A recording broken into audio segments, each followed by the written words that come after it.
নমস্কাৰ সুপ্ৰভাত মই দীপালীয়ে আপোনালোক সকলোকে স্বাগতম জনাইছো এষ্ট্ৰ লাইভৰ বিশেষ অনুষ্ঠান দৰ্শনলৈ।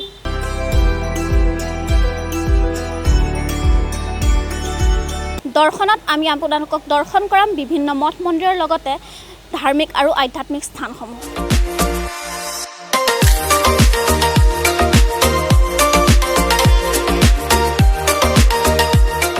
আজি আমি উপস্থিত আছো গুৱাহাটীৰ গণেশগুৰি স্থিত জানকী বল্লভ মন্দিৰত।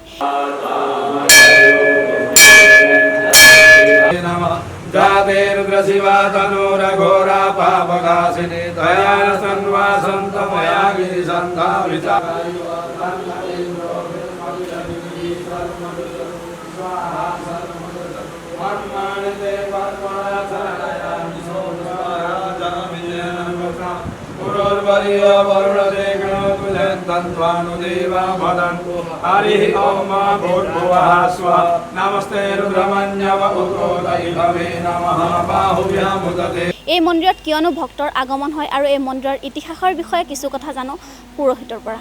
ওম নমঃ শিৱায়। শ্ৰী জানকী বল্লভ মন্দিৰ দিছপুৰ। মই মন্দিৰৰ আচাৰ্য হিচাপে আমাৰ গুৱাহাটী স্থিত চাৰিওফালে ধৰ্মনগৰী গণেশগুৰি দিছপুৰ। গতিকে জানকী বল্লভ মন্দিৰ আমাৰ ইয়াত প্ৰতিষ্ঠা হৈছিল 1996 চনৰ ফেব্ৰুৱাৰী 9 তাৰিখে। আজিলৈকে এই মন্দিৰত বিভিন্ন অসমৰ পৰা হৈ বিভিন্ন অঞ্চলৰ বা অসমৰ পূৰ্বাঞ্চলৰ বিভিন্ন ঠাইৰ পৰা ভক্ত সমাগম হৈ থাকে।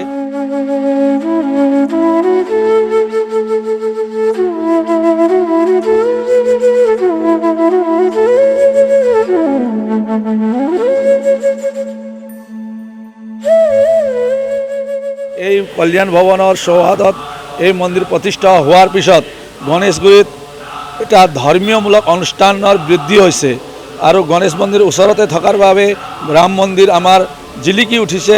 ভক্তসকলৰ বিশ্বাস আৰু আস্থাৰ এটা স্থান হৈ পৰিছে। গতিকে ইয়াত বছৰেকীয়া মন্দিৰৰ প্ৰতিষ্ঠা দিৱসৰ সংগতি ৰাখি শিৱৰাত্ৰি, শ্ৰীকৃষ্ণৰ জন্মাষ্টমী, বিশেষভাৱে ৰাম নৱমী উৎসৱটো আমি উল্লাহ মালেৰে পালন কৰি আছোঁ কেই বছৰৰ পৰা।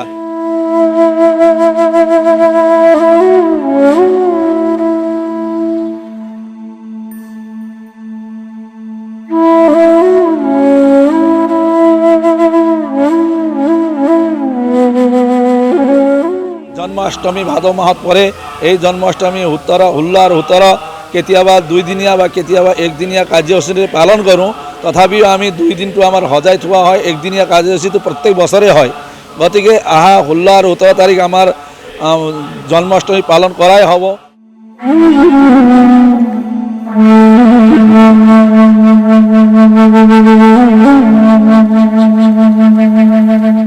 আৰু এতিয়া শাওণ মাহ যেতিয়া আমাৰ গুৰু পূৰ্ণিমাৰ পৰা আৰম্ভ কৰি এইকেইদিন ৰাখি পূৰ্ণিমালৈকে শাওণ মাহৰ মন্দিৰৰ পূজা ৰুদ্ৰাভিষেক, অলপ দিনৰ আগত কাল সৰ্পযোগ মহাযজ্ঞ পূজন হৈ গৈছে।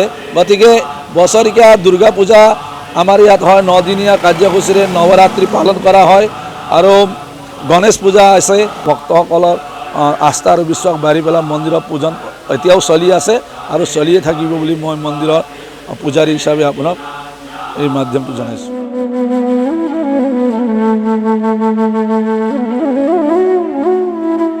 আমাৰ বৈদিক সনাতনী হিন্দু ধৰ্ম পৰম্পৰাগত মতে আমাৰ পূজা পাঠ হয় ইয়াত। যেনেকৈ বেদৰ মন্ত্ৰ দি আমি পূজন কৰোঁ। আমি কোনো তান্ত্ৰিক বা লৌকিক মন্ত্ৰ নহয়, আমাৰ বেদৰ মন্ত্ৰ দি আমাৰ ইয়াত পূজা পাঠ হয়।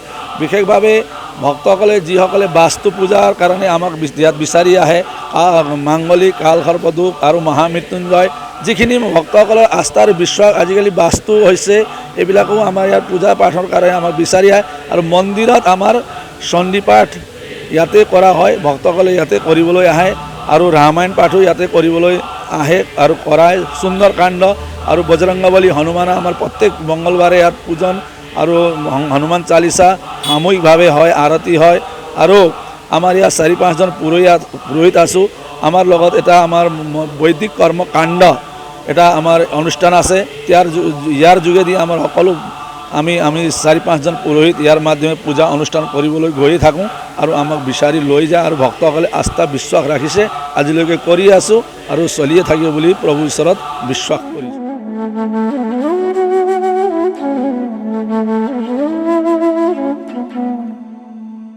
হয়, আমাৰ গণেশগুৰি এতিয়া ক'বলৈ গ'লে চাৰিওফালে গণেশ মন্দিৰ, হনুমান মন্দিৰ, সাই মন্দিৰ আৰু এই জানকী বল্লভ মন্দিৰ, ৰাম মন্দিৰ। বিশেষভাৱে আমাৰ গণেশ মন্দিৰ পূজা কৰিবলৈ আমাৰ ৰাম মন্দিৰলৈ ভক্তসকল যথেষ্ট আহে, তাৰপিছত হনুমান মন্দিৰ দৰ্শন কৰে। এই বিশেষভাৱে আমাৰ ভক্তসকল যথেষ্ট গণেশগুৰিত যিমান আহে, আমাৰ ৰাম মন্দিৰত ইমানেই ভক্তসকল গণেশগুৰিৰ বাহিৰত যিমান আহে, ৰাতিপুৱা 7টাৰ পৰা আপোনাৰ ৰাতি 9:30লৈকে আমাৰ মন্দিৰটো খোলাই থাকিব। মন্দিৰ পথ আমাৰ দুপৰীয়া 12:30টাত বন্ধ হয়। কেতিয়া এনেকুৱা পূজা অনুষ্ঠান চলিলে আমাৰ 1টা, 1:30, 2টা কোনো সীমা নাই। ভক্তসকলে যেতিয়ালৈকে অনুষ্ঠানত থাকিব তেতিয়ালৈকে আমাৰ মন্দিৰটো খোলা থাকিব।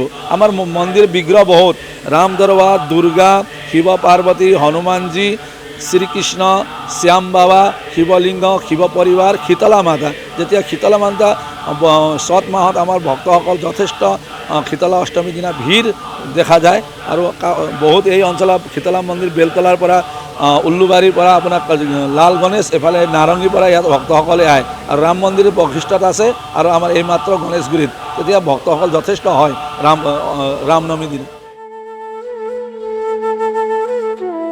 আমাৰ যিসকলে ভোগ আগবঢ়ায় তেখেতসকলৰ ভোগ আমি ইয়াত মন্দিৰৰ হনুমানজীক হওক বা এই কৃষ্ণ জন্মাষ্টমীয়ে হওক বা আমাৰ ৰামনৱমীতে হওক, হনুমান জয়ন্তীতে হওক, দুৰ্গা পূজাতে সকলোৱে ভক্তসকলে যেনেকৈ ভোগ দিয়ে তেখেতসকলৰ নাম আৰু গোত্ৰৰ অনুযায়ী আমি ভোগ বনাই পেলাই আমি ভক্তসকলক বিতাওঁ।